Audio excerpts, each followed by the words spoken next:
what is a movie? Seriously. I know that seems like a parody to a movie review intro, but seriously.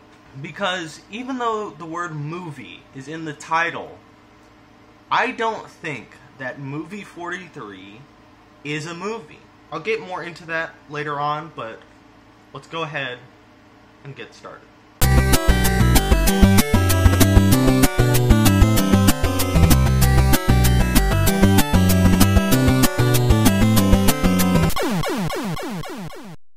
This is an anthology movie, meaning this is actually comprised of several short films. So what I'm going to do, similar to my review of the ABCs of Death, I'm going to go through each short and explain why they're nothing. So there's this woman named Beth who's going on a blind date with a guy named Chris. Simple enough. But then she makes an unruly discovery when he takes off his scarf. This 100% pashmina. Well, at least that's what the guy in the street told me. Come on, then. Wow, that is soft. Well, you know, Hey, Mr. H. You're gonna hear me say this a lot. That's the joke. Chris has balls on his chin. That's the joke. I put joke in air quotations because there's no setup, no payoff, no subversion of expectations, no joke. You'll see this a lot with the movie. The only thing resembling a joke is the fact that recognizable actors are doing these silly things. So it's funny because you know who they are. A lot of this movie just feels like an inside joke that you're not in on. So this couple homeschools their kid, and the joke is that they go out of their way to recreate an authentic high school experience. fact.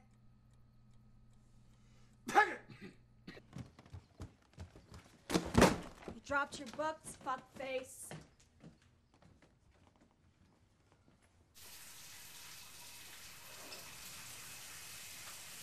She's dead, what the fuck? Whoa, you've got weird pubes. Hey guys, come check out this kid's weird pubes. Still, it must. I don't even know what to say about this short because there's just nothing to it. This guy named Doug is planning to propose to his girlfriend Julie, but before he can, she makes a proposal of her own. 1, 2. Will you poop on me? What? Alright, so the whole skit is just Doug, Chris Pratt. I don't even know why they bothered with names. They really should have just called them by the actors' names. It would have been a little bit funnier. So the whole skit is Chris Pratt preparing to take a shit on his girlfriend. One thing after another leads to him chasing after his girlfriend, where he gets hit by a truck and shits everywhere. Shit is everywhere. And then they forgive each other. Because poop is funny. I mean, I like a good poop joke as much as the next guy, but, like, it's shit.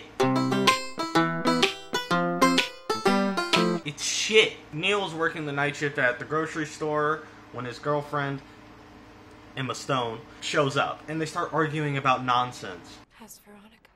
Veronica's fine, Veronica. I can't believe you named your dog Veronica. I can't believe you sucked off that hobo for magic bean. He was a wizard, Neil. How random. Then they start flirting over the intercom without realizing it's on, and everyone hears it, because you've never seen or heard that joke before. Although, at least this short has a joke, albeit it is an extremely overused and cliched joke, but you know, it's a joke. A development company is making a product that's basically just a sex doll that plays music. But it has a fan in the nether region that saws off the private parts of any person that tries to have sex with it. Kid mangles his dick. Sues us. I can't believe I just said that. Isn't it funny to see superheroes dating? I'm not even going to elaborate on that because that's the whole short. This short is a fake public service announcement about kids getting stuck in machines. You know, I've said and will say there's no joke a lot in this review. But it's true. There is no joke. Two middle schoolers are on a date when the girl has her first period. The rest of the short is just the other kid and his brother awkwardly trying to find a solution to this. The girl walks out and the boys watch a commercial for tampons. A girl gets eaten by a shark. The end. Alright, I'm bored now, and a little depressed, and any other words you can think of for just generally being done. So what I'm going to do is I'm just going to read the Wikipedia plot summary for this short. Pete captures a leprechaun for his roommate Brian as a birthday present. Up to a great start.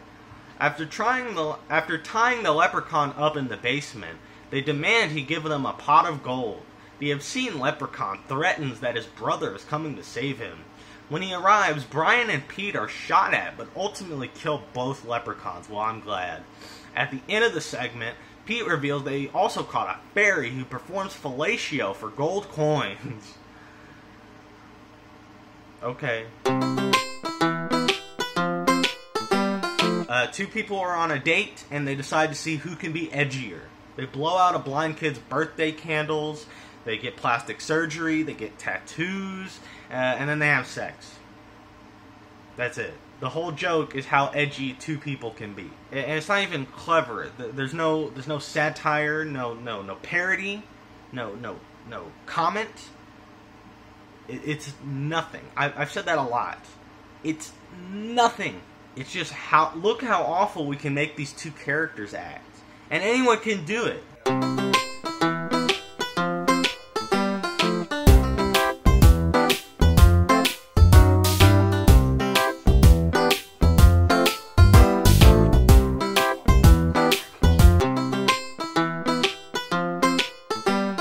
A coach is motivating his all-black basketball team by pointing out that they're black and the other team is white.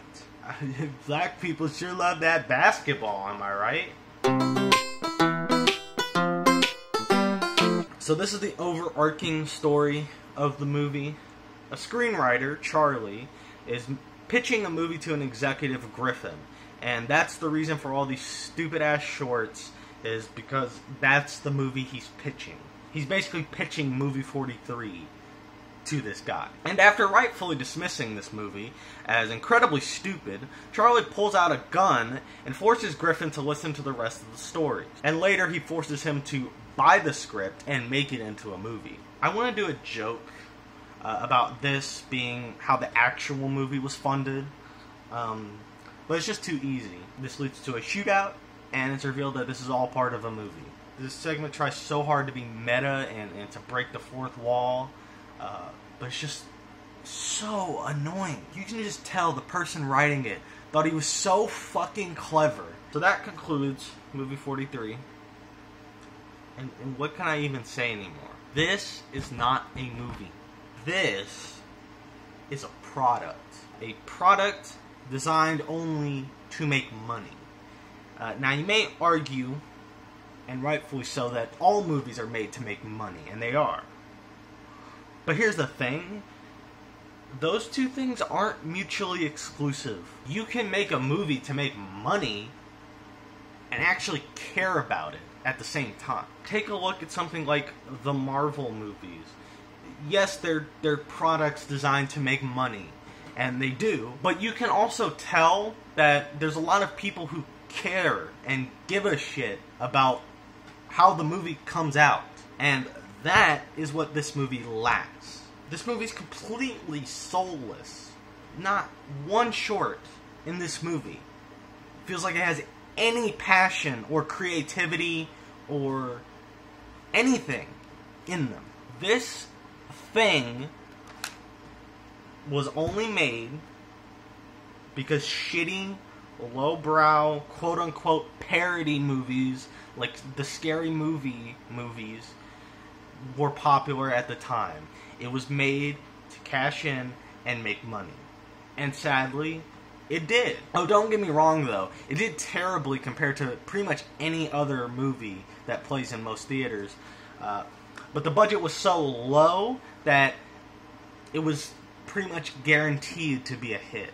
So is that it? Life sucks and then you die? Well, no. There is a silver lining here.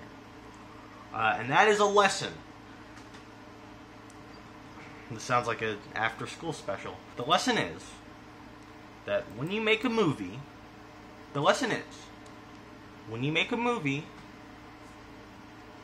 give a shit. Don't be like the makers of this movie.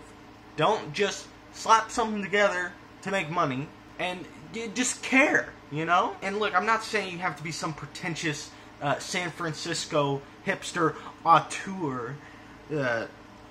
I'm just asking that you care, because it shows. And if a movie has passion in it, you can tell. And it's a movie. But movie 43 doesn't have any passion, creativity, or heart in it. So it's not a movie. And that's all there is to say.